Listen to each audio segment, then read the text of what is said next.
this is this is just me, but like it's funny to me that we call people creatives because creative is not a noun. It is. Listen, it's I come from YouTube where they're like, I'm not pinning it on you. That's why I said why we do it. Like, because it's not you. You didn't start it. But I think it's indicative of like. I hesitate to say we have a culture. We have a society, and I think that it's indicative of a society wherein everything becomes a noun. Like we don't do things, we are things.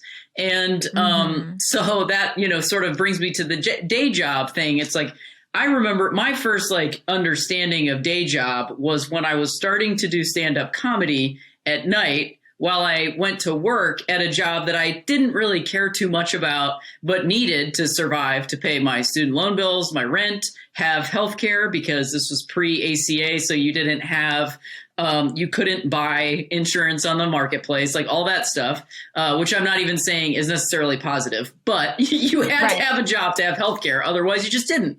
And so to me, that was my experience of that thing. And that's what I think of when I think of day job.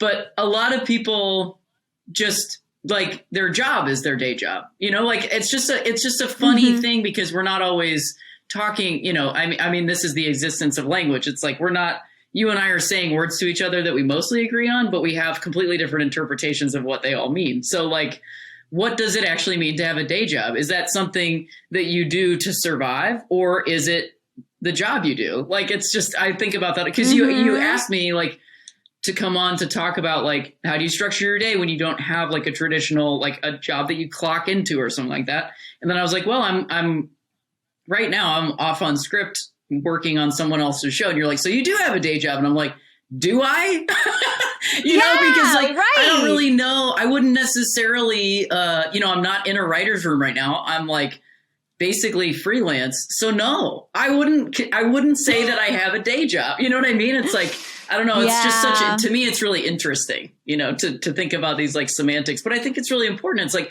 what do we mean because I think that's ultimately what we get at when we talk about work. Like, is work only labor, or is it different than that? And I feel like our society is starting to break apart about what things can be possible in your life. Like what is life supposed to be about? Especially comedians, right? The old like 90s thing is like, don't quit your day job. Like the assumption that a stand-up comedian would like also work in an office or like also be a barista. Yeah. But then like, sometimes it's been fun to see people moving more towards like, my job is just like my job. And then my hobbies are what I am about more so. And like, I don't really care about, the corporate ladder or like, these kinds of things that like used to be so day jobby. And even when I said day job to you, in my mind, I pictured a 9-to-5. Right. Of course. Yeah. Which like, why is that then placed above, judgmentally placed above the work of a stand-up comedian? Well, yeah. And why is anything placed above anything?